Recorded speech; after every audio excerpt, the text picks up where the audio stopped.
और आप सभी भाई बहनों से मैं यही कहना चाहती हूँ कि अपनी बेटी की शादी कभी भी करवाए ना, पहले देख ले लड़का कैसा है कैसा नहीं। कुछ मेरे पति ने खाना पीना, दारू पीनी और जो पैसे मांगने किसी चीज़ के लिए लेने के लिए, तो उसने फिर से मारना पीटना शुरू कर देना।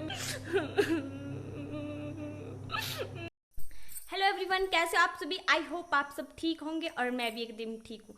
तो गाइज, आप सभी सोचते हो कि मैं ऐसे इतनी बड़ी यूट्यूबर बन गई है ना, तो जो मेरी रियल लाइफ है उसमें मैंने इतना ज़्यादा स्ट्रगल किया ना, अगर आपको बताऊंगी ना तो आप भी अपने आंसू कंट्रोल नहीं कर पाओगे।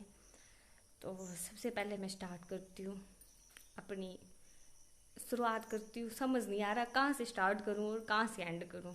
अगर पूरी स्टोरी बताने लगी तो रात दिन रात क्या वो भी कम पड़ जाएंगे, तो इसलिए थोड़ा मैं आपको शॉर्टकट में बताऊंगी।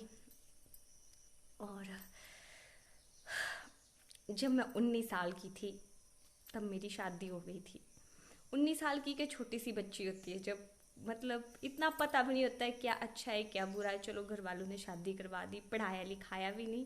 सपने थे कि पढ़ूँ लिखूँ जॉब करूँ, बट घर वालों को कुछ बोल नहीं सकती थी क्योंकि घर के हालात ऐसे जब ठीक नहीं थे। अब तो ठीक है मेरे मायके वाले, पर आज से मैं 25 साल पहले की बात करूँ, 26-23 साल पहले सॉरी, तो मेरे मायके के हालात इतने ठीक नहीं थे।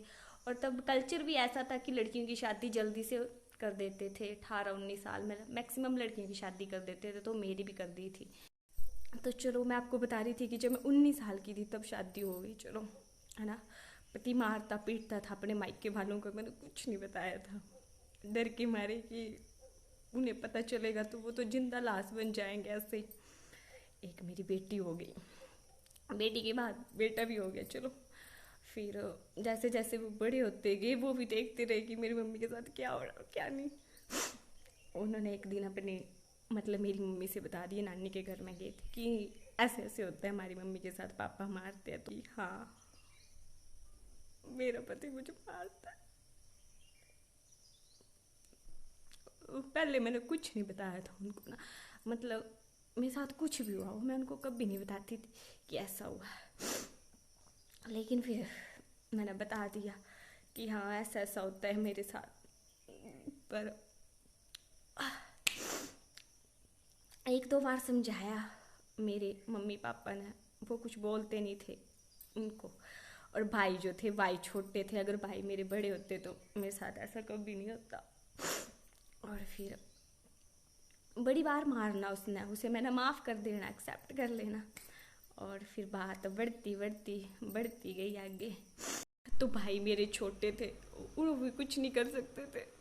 अब तो चलो मेरे भाई बड़े हैं, शादी भी हो गई है, पर मैं सहती रही फिर अपने पति का टॉर्चर। अपनी माँ के घर जाना जब उसने मारना पीटना, तो मेरी मम्मी ने बस एक ही बात बोलनी कि कोई नहीं बेटा, जा ससुराल ही, अपने ससुराल ही सब कुछ होता है। मेरे माँ बाप ने भी मेरा साथ नहीं दिया, अगर उन्होंने साथ दिया होता तो चलो क्या बोल सकती, अब तो कुछ नहीं बोल सकती हूँ। पर उन्होंने मेरा साथ नहीं दिया, उन्होंने बस मुझे यही कहा कि बेटी ससुराल ही जाओ, वही सब कुछ है। और बस ऐसे चलती थी। वो खा पी के आता था रात को, पूरा दिन घर का काम करना और फिर रात को वही क्लेश, वही सब कुछ टॉर्चर। मन करता था कि मर जाऊं, पॉइजन खा लूं। बड़ी बार मन भी किया, हाथ में भी पकड़ लिया था। पर फिर अपने बच्चों की तरफ देखती थी तो सोचती थी कि नहीं यार, मैं मर गई तो इनको कौन देखेगा, इनको कौन पालेगा। क्योंकि बच्चों को अपनी माँ तो नहीं मिलेगी। बाप ऐसा था, बच्चे मेरे काम भटकते फिर अगर मैं कुछ कर लेती।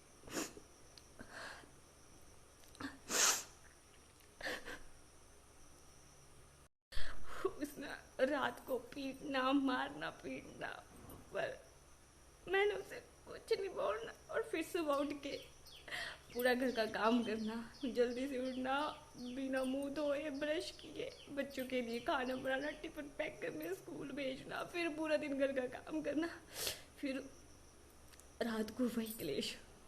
दिन में वो ठीक बन जाता था, है ना, पर रात को वही ड्रामा, वही इसी कारण बच्चे भी ढंग से पढ़ाई नहीं कर पाते थे। पर मैं आप सभी से यही बोलना चाहती हूँ कि अपनी बेटी की शादी कहीं भी करवानी हो ना, तो आस पड़ोस वालों को पूछ लेना चाहिए कि ससुराल वाले कैसे है, लड़का कैसा है। पैसे ही सब कुछ नहीं होता है, सरकारी नौकरी नहीं होती सब कुछ। बस ये था कि मेरा हस्बैंड, मेरा पति जो था गवर्नमेंट जॉब करता था, तो मेरे बस मायके वालों ने वही देखा था कि गवर्नमेंट जॉब है, बस लड़की के लिए उम्र भर के लिए रोटी है। तो ऐसा नहीं कि प्राइवेट जॉब वाले नहीं कमाते यार, गरीबी काटी जाती है, बंदा सूखी रोटी भी खा लेता है नंबर के।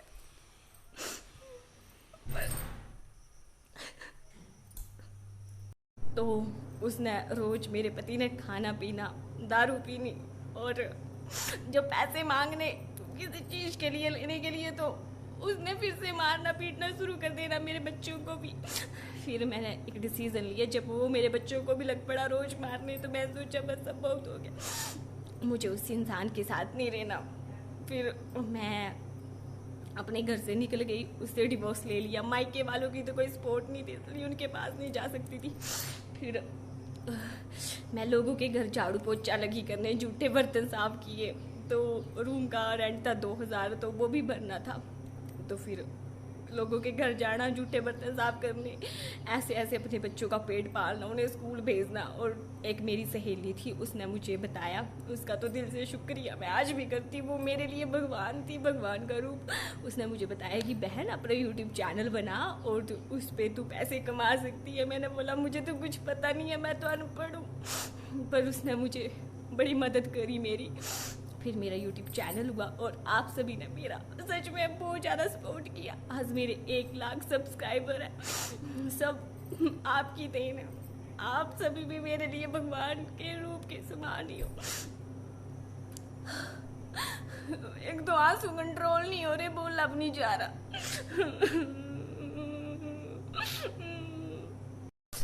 तो दोस्तों, मेरे से कुछ ज़्यादा आपसे बातें नहीं हो पा रही हैं, क्योंकि मेरे आंसू जो है कंट्रोल नहीं हो रहे हैं। आप देख सकते हैं कि उस बंदे के पीछे रो रो के मेरी आंखें भी पूरी यहाँ से ब्लैक सर्कल से बन गई हैं, पूरी ब्लैक हो गई हैं। अब रोना मैंने छोड़ दिया, अब नहीं रोती, मैं अपने बच्चों के साथ खुश हूँ। पर क्या करें, याद तो आई जाती है ना कभी कभी कि कैसे कैसे मैं वो टॉर्चर सहती रही थी। पर मैं तो बस यही कहना चाहती हूँ कि अपनी बेटी की शादी जल्दी नहीं करवानी चाहिए। कोई भी माता पिता अपनी बेटी की शादी जल्दी ना करवाएं। वैसे तो अब एज हो गई, 21 साल के बाद ही करवा सकते हैं, अच्छा हुआ, वरना ऐसे लोग अपनी बेटी की शादी 19 साल में करवा देते थे, और तब तो कोई समझ भी नहीं होती थी। बेटी की शादी करवानी चाहिए, सही एज है 25 या 26, 27, 28, ठीक है। 25 से पहले तो किसी भी बेटी की शादी मत करवाओ, और आप करवा भी रहे हो तो पूरे आस पड़ोस वालों को पूछ ले कि लड़का कैसा है, लड़के के परिवार वाले कैसे हैं। यही मत देखना कि लड़के वाले बड़े रिच फैमिली के, भाई बड़े रिच है, हमारी बेटी खुश रहेगी। ऐसा कुछ नहीं होता मेरे भाइयों बहनों, ऐसा कुछ नहीं होता, ठीक है। बंदा ना गरीबी काटी जा सकती है, सूखी रोटी तो मैं ये बोल रही थी कि बंदा ना सूखी रोटी खा लेता है नमक के साथ, पर जिस घर में कला क्लेश हो ना, उसमें बेटी खुश नहीं रह पाती, दिन प्रतिदिन घुट घुट घुट के वो मर जाती है। और अपने माँ बाप को कई होती है कि बता भी नहीं पाती, तो मैं भी नहीं बता पाई थी।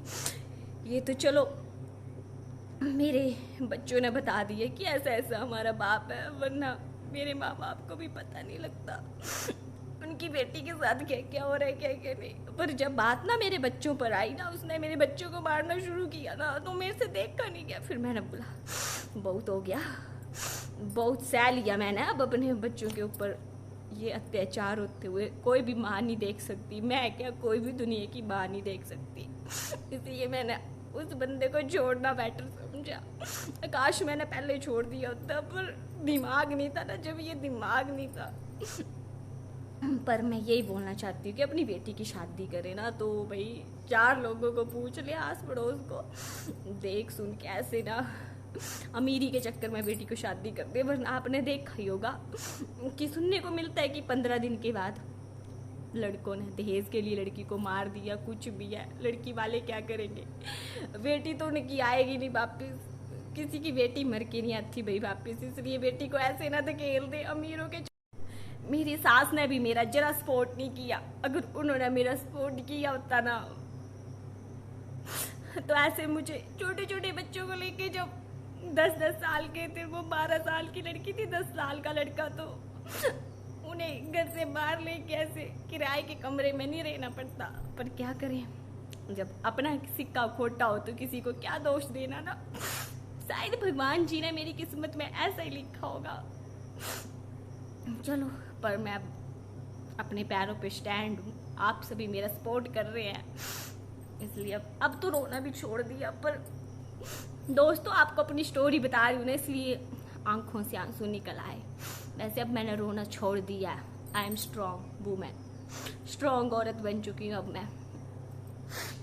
पर जब याद आता है तो क्या करें, इंसान हूँ ना, याद तो आ ही जाती है, बुलाया तो कुछ नहीं जा सकता। इसलिए जब याद आ जाती हूँ तो रो लेती हूँ। बच्चों के सामने नहीं रोती, पर कभी भी नहीं, उनको कभी रियलाइज नहीं करवाए कि हाँ मैं रोती हूँ अभी भी।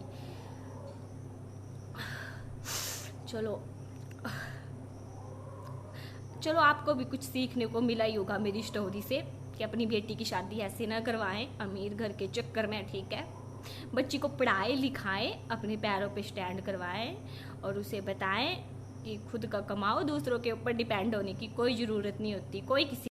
तो ससुराल वालों का क्या होता है, कई ससुराल वाले अपनी बहू को मार दे रहे हैं। कानों कान मायके वालों को कोई खबर ही नहीं है कि क्या हुआ हमारी बेटी के साथ, क्या नहीं। उन्हें एक कॉल आती कि आपकी बेटी नहीं रही इस दुनिया में, उसने जहर खा लिया, उसने फांसी लगा ली। पर ऐसा कुछ नहीं होता है, कोई बेटी जहर नहीं खाती, कोई बेटी फांसी नहीं लगाती।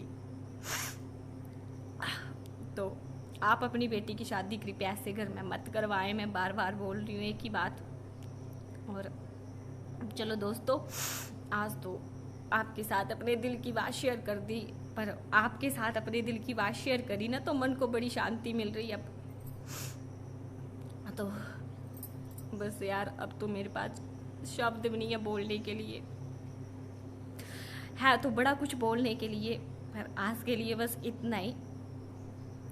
तो चलो, मिलते हैं आपके साथ नेक्स्ट न्यू ब्लॉग के साथ।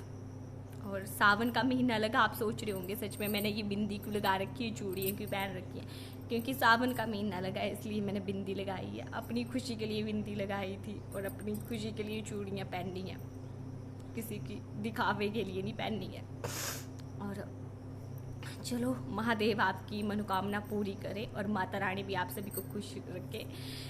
तो दोस्तों, अपना ख्याल रखें। बाय बाय, टेक केयर, जय माता, हर हर महादेव।